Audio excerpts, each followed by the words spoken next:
Bob Marley, lenda do reggae, morreu em Miami após uma longa luta contra o câncer. Sua música e mensagem ultrapassaram fronteiras, tornando-o um símbolo de resistência e identidade. Número 1. Infância e família. No dia 6 de fevereiro de 1945, em uma pequena e humilde comunidade rural chamada Nine Mile, localizada na região montanhosa de St. Anne, na Jamaica, nascia um menino destinado a se tornar uma das maiores vozes da música mundial, Robert Nesta Marley. Seus pais eram Norval Sinclair Marley, um homem de ascendência inglesa que afirmava ter sido capitão dos Fuzileiros Reais, e Cedella Malcolm, uma jovem jamaicana de apenas 18 anos, de forte origem afrodescendente. A união entre os dois resultou em uma mistura cultural peculiar, que daria a Bob Marley uma identidade única desde o nascimento. O nome que recebeu ao nascer também carrega uma curiosidade. Originalmente registrado como Nesta Robert Marley, o garoto teve seu nome alterado por um funcionário jamaicano de passaportes que achou Nesta feminino demais para ser usado como primeiro nome. A solução improvisada foi inverter os nomes, e assim ele ficou oficialmente conhecido como Robert Nesta Marley, um detalhe aparentemente banal, mas que acabou se tornando parte da lenda. A infância de Bob Marley foi marcada por dificuldades e pela ausência do pai. Aos 10 anos de idade, ele perdeu Norval, que morreu de ataque cardíaco aos 70 anos, deixando o menino e sua mãe em situação de vulnerabilidade. Cedella, em busca de apoio, casou-se posteriormente com Edward Booker, um funcionário público dos Estados Unidos, o que trouxe para a vida de Bob 2 meio-irmãos, Richard e Anthony. Essa nova configuração familiar ampliou seus laços, mas também reforçou em Marley a experiência de viver entre diferentes mundos e influências. O interesse pela música surgiu muito cedo, incentivado pelo convívio com Neville Livingstone, seu vizinho e amigo de infância, que mais tarde se tornaria conhecido como Bunny Wailer. Os dois passavam horas improvisando sons rudimentares em Nine Mile, sem imaginar que estavam plantando as sementes de uma parceria que mudaria o curso da música popular. Aos 12 anos, Bob e sua mãe se mudaram para Trench Town, um bairro pobre de Kingston, conhecido pela vida dura, mas também por ser um verdadeiro caldeirão cultural. Ali, os caminhos das famílias Marley e Livingstone se uniram ainda mais, quando o pai de Bunny e a mãe de Bob tiveram uma filha juntos, Claudette Pearl, que se tornou irmã mais nova dos dois. Em meio a becos, vielas e condições precárias de vida, Marley e Bunny entraram em contato com novos estilos musicais como o ska e o rhythm and blues que chegava das rádios norte-americanas. Essa descoberta abriu horizontes e moldou a base de sua identidade artística. Já estava claro que a música seria mais que um passatempo. Seria a linguagem através da qual Bob Marley se comunicaria com o mundo. Número 2. A chegada à Island Records. A primeira oportunidade profissional de Bob Marley surgiu em 1962, quando ele entrou no Estúdio Federal em Kingston para gravar 4 músicas: Judge Not, One Cup of Coffee, Do You Still Love Me, Terror. As gravações ficaram sob a responsabilidade do produtor Leslie Kong, figura importante da cena local. 3 dessas músicas foram lançadas pela gravadora Beverly's, e One Cup of Coffee saiu sob o pseudônimo Bobby Martell, uma tentativa de criar um nome mais comercial para o jovem artista. Um ano depois, Marley ampliou sua trajetória ao formar o grupo The Teenagers, junto com Bunny Wailer, Peter Tosh, Junior Braithwaite, Beverly Kelso e Cherry Smith. O nome passou por várias mudanças: The Wailing Rude Boys, depois The Wailing Wailers, até se firmarem como The Wailers. Em fevereiro de 1964, lançaram o single Simmer Down, que se tornou um fenômeno imediato na Jamaica, vendendo mais de 70 mil cópias e conquistando o primeiro lugar nas paradas locais. O sucesso abriu as portas do Studio One, considerado a Motown jamaicana, onde colaboraram com nomes consagrados como o guitarrista Ernest Hanglin, o tecladista Jackie Mittoo e o saxofonista Roland Alfonso. Esse contato com músicos experientes ajudou a refinar o som dos jovens Wailers. Porém, em 1966, 3 integrantes, Braithwaite, Kelso e Smith, deixaram o grupo, restando apenas Bob, Bunny e Tosh como núcleo criativo. A virada internacional aconteceu em 1972, quando Marley viajou a Londres. Lá, assinou contrato com a CBS Records e acompanhou o cantor Johnny Nash em uma turnê. Durante essa viagem, conheceu Chris Blackwell, fundador da Island Records. Inicialmente, Bob e o grupo buscavam apenas discutir pagamentos pelas músicas, mas o encontro mudou o rumo da história. Blackwell, percebendo o potencial de Marley, ofereceu 4.000 libras adiantadas para a gravação de um álbum completo. Blackwell acreditava que Marley reunia a energia necessária para aproximar o reggae do público do rock, algo inédito até então. Ele enxergava em Bob não apenas um músico talentoso, mas também uma figura carismática que incorporava a rebeldia característica do rock.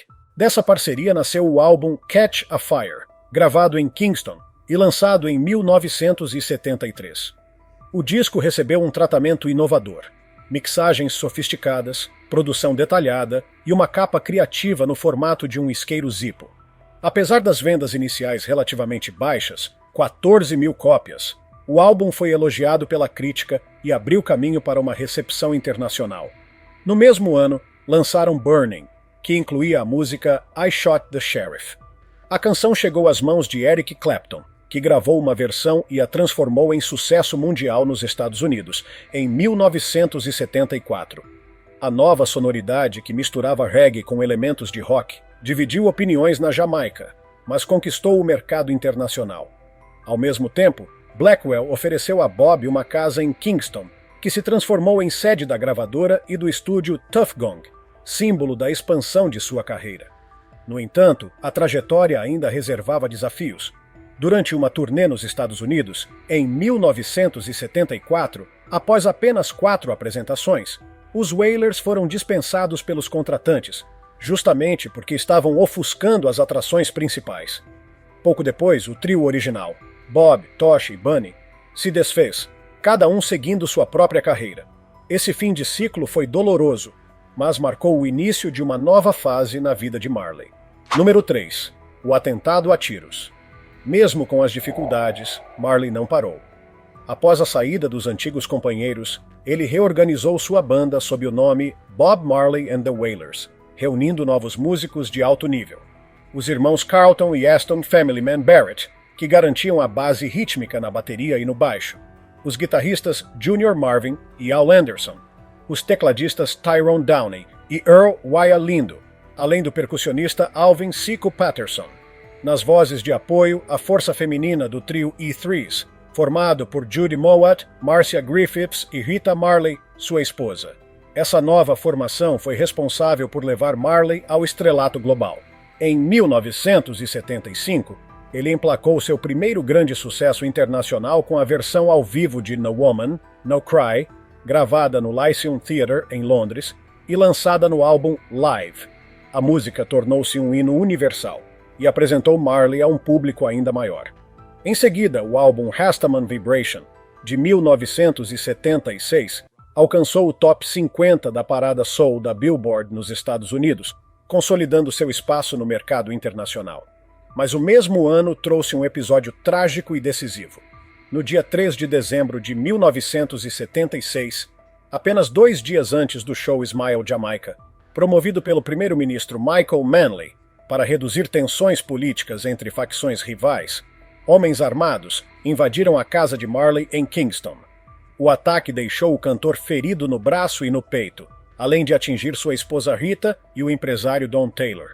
Foi um momento em que muitos acreditaram que a vida de Bob terminaria ali. A tentativa de assassinato foi vista como resultado direto da disputa política acirrada no país. Muitos interpretaram o atentado como uma tentativa de silenciar Marley, cuja popularidade crescia a ponto de influenciar a opinião pública. Mesmo ferido e sob risco, Marley surpreendeu a todos ao subir no palco do Smile Jamaica, diante de 80.000 pessoas. Como os antigos companheiros estavam ausentes ou escondidos, membros da banda Zap Pow assumiram os instrumentos, permitindo que o show acontecesse. A imagem de Bob cantando ferido, mas inabalável, tornou-se um símbolo da força da música contra a violência e da coragem diante da adversidade. Aquele concerto não foi apenas uma apresentação. Foi um ato de resistência e desafio que transformou Marley em um líder cultural e político ainda mais poderoso. Número 4. Exílio na Inglaterra. Depois do atentado que quase lhe custou a vida, Bob Marley tomou uma decisão crucial: deixar a Jamaica. No fim de 1976, partiu em direção à Inglaterra, onde viveria em espécie de exílio autoimposto por cerca de 2 anos. Antes, passou uma temporada em Nassau, nas Bahamas, no Compass Point Studios, onde descansou, escreveu músicas e começou a refletir sobre os rumos que sua carreira e sua vida estavam tomando. O período em Londres, longe de ser um retiro silencioso, revelou-se incrivelmente produtivo. Marley mergulhou de cabeça no trabalho e, em 1977, lançou o álbum Exodus, que se tornaria um de seus discos mais icônicos. O sucesso foi imediato. Permaneceu 56 semanas seguidas nas paradas britânicas, consolidando Bob Marley como uma estrela global. O álbum trouxe 4 grandes sucessos: Exodus, Waiting in Vain, Jamming e One Love, este último incorporando trechos de People Get Ready, clássico de Curtis Mayfield. No mesmo ano, Marley também enfrentou problemas legais. Foi preso em Londres por portar uma pequena quantidade de maconha, substância que fazia parte de sua prática religiosa como Rastafari. O episódio, embora tenha gerado manchetes, não impediu o avanço de sua carreira, nem diminuiu sua dedicação musical. Pouco depois, lançou outro álbum, Kaya, que reforçou seu nome no cenário internacional. Em 1978, Bob voltou à Jamaica para participar de um momento histórico, o One Love Peace Concert. O evento buscava aliviar a violência política que assolava o país. Em um ato surpreendente, Marley trouxe ao palco os 2 maiores rivais políticos da época, o primeiro-ministro Michael Manley e o líder da oposição Edward Seaga. De mãos dadas, os 2 ergueram os braços ao lado de Bob Marley, em um gesto que simbolizou, ainda que momentaneamente, a esperança de unidade nacional. No ano seguinte, ele lançou o álbum Survival, de tom explicitamente político. Suas músicas denunciavam opressão e conclamavam a união dos povos africanos. Faixas como Zimbabwe, Africa Unite e Wake Up and Alive mostravam seu engajamento direto com a luta pela libertação e pelos direitos humanos no continente africano. Marley já havia se posicionado contra o apartheid com a canção War, de 1976, baseada em discurso de Haile Selassie. E em julho de 1979, reforçou esse compromisso ao participar do Amandla Festival, em Boston, evento em apoio à luta anti-apartheid. Sua jornada seguiu com ainda mais força no início da década de 80. Em 1980, lançou Uprising, último álbum de estúdio de sua carreira, marcado por forte espiritualidade e reflexões sobre fé e resistência. O disco incluía canções como Redemption Song e Could You Beloved, que se tornariam clássicos absolutos. Nesse mesmo ano, Marley foi convidado a cantar na cerimônia de independência do Zimbábue, no dia 17 de abril. Sua apresentação ali, para milhares de pessoas, representou não apenas um show, mas um símbolo de libertação e unidade africana. Número 5. Rastafarianismo e espiritualidade. A partir de 1966, quando oficializou sua iniciação na fé Rastafari, a vida de Marley mudou profundamente. A religião se tornou o eixo central de sua existência, influenciando não apenas seu modo de viver, mas também toda a sua produção artística. No coração do movimento Rastafari está a maconha, chamada carinhosamente de ganja. Para os rastas, a erva é um sacramento sagrado, meio de conexão com Jah, o divino. Marley abraçou essa prática como parte de seu caminho espiritual. Para ele, fumar não era um passatempo, mas um ritual de introspecção, sabedoria e meditação. Costumava dizer: quando você fuma a erva, ela se revela a você, revelando sua visão de que a planta servia como veículo para o autoconhecimento e a iluminação. Em 1968, Marley chegou a ser preso por posse, mas manteve-se firme em sua convicção de que estava praticando sua fé. Para ele, a maconha era um organismo natural, assim como uma árvore criada por Deus, e deveria ser respeitada e usada como instrumento de espiritualidade. Seu vínculo com o Rastafari também o levou a abraçar ideais panafricanistas. Fortemente inspirado pelas ideias de Marcus Garvey, Marley passou a enxergar a África como terra-mãe de todos os povos negros e defendia a união e a libertação do continente contra o colonialismo e a exploração. Essa visão transparecia em suas músicas, em seus discursos e em suas atitudes. Assim, Marley não era apenas um cantor popular, mas também um porta-voz de um movimento global que lutava por justiça, dignidade e identidade cultural. Sua morte, anos depois, foi vista não apenas como uma perda para a Jamaica, mas como uma tragédia para toda a África, que encontrava em suas canções a trilha sonora de seus sonhos de liberdade e unificação. Número 6. Vida pessoal, esposa e filhos. Em 10 de fevereiro de 1966, Marley se casou com Rita Anderson em Kingston. O relacionamento dos dois, embora marcado por dificuldades e desafios, seria também uma parceria musical e espiritual. Rita deu à luz 3 filhos de Bob, e ele adotou mais 2 filhos que ela já tinha de relacionamentos anteriores, dando-lhes o sobrenome Marley. Ao longo da vida, Bob foi pai de 11 filhos oficialmente reconhecidos, fruto de várias relações. Essa grande família se tornaria parte fundamental da perpetuação de seu legado. Antes do casamento, Rita já tinha carreira artística. Integrava o grupo The Sulettes, ao lado das primas Constantine Walker e Marlene Gifford. O trio gravou músicas como Time for Everything e Adep on Dame, além de colaborar com os Wailers em canções como Friends and Lovers e One More Chance. Bob chegou a gravar um dueto com Bunny Wailer, Bless You, que depois foi incluído no álbum Lovers and Friends. Após a morte de Marley, Rita assumiu a missão de preservar e divulgar a obra do marido. Em 1986, transformou a antiga casa da família em Kingston, no Museu Bob Marley, que até hoje atrai fãs do mundo inteiro.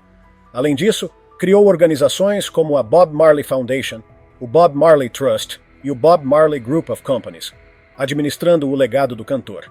Em 2000, fundou a Fundação Rita Marley, que atua em projetos sociais voltados para jovens e idosos em situação de vulnerabilidade, especialmente na África. A instituição organiza eventos, concede bolsas de estudo e promove ações de combate à fome e à pobreza.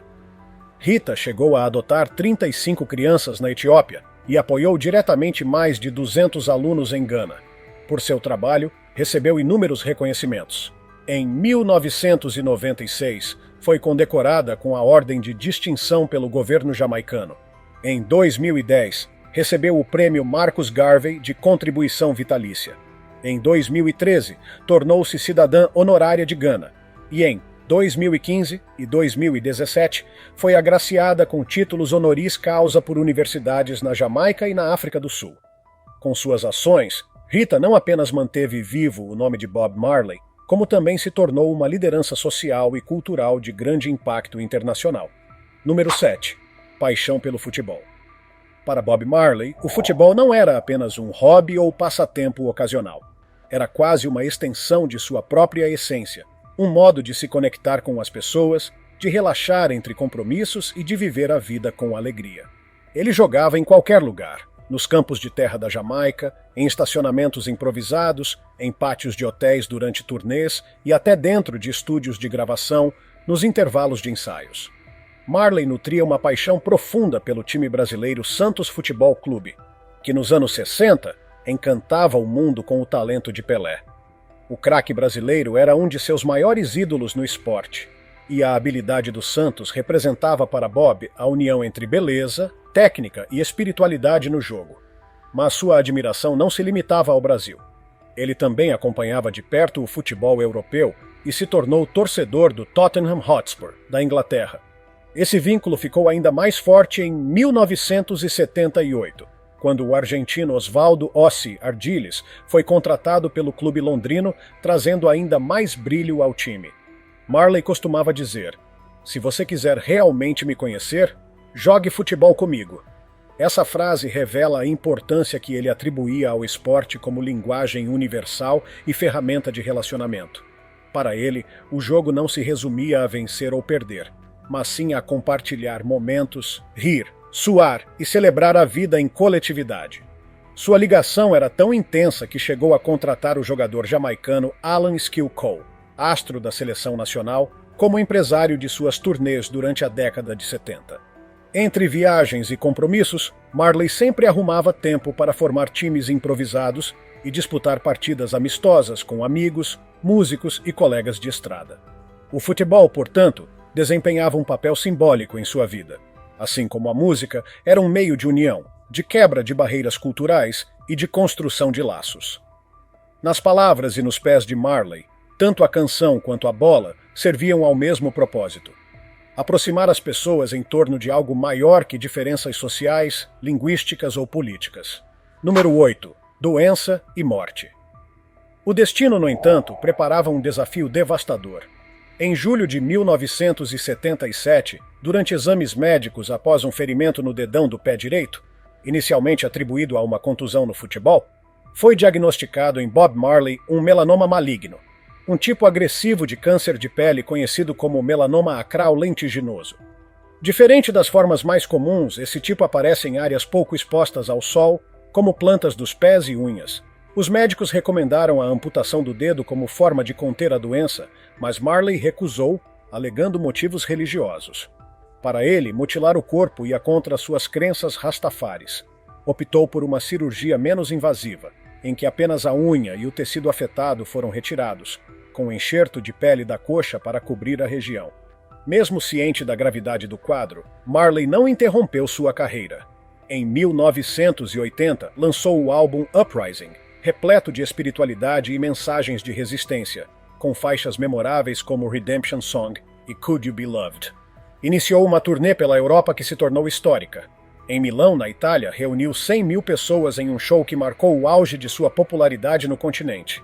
Logo depois, levou a turnê para os Estados Unidos, onde se apresentou no lendário Madison Square Garden, em Nova York. Foi nesse período que, durante uma corrida no Central Park, Marley desmaiou. Exames revelaram a terrível verdade. O câncer havia se espalhado para cérebro, pulmões e fígado. Ainda assim, em um ato de coragem, ele seguiu em frente e realizou seu último show em 23 de setembro de 1980, no Stanley Theatre, em Pittsburgh, na Pensilvânia. Esse concerto se tornou lendário, um verdadeiro adeus ao vivo para seu público. Com a saúde em rápido declínio, Marley cancelou as demais datas da turnê e buscou tratamentos alternativos na clínica do Dr. Joseph Issels, na Alemanha.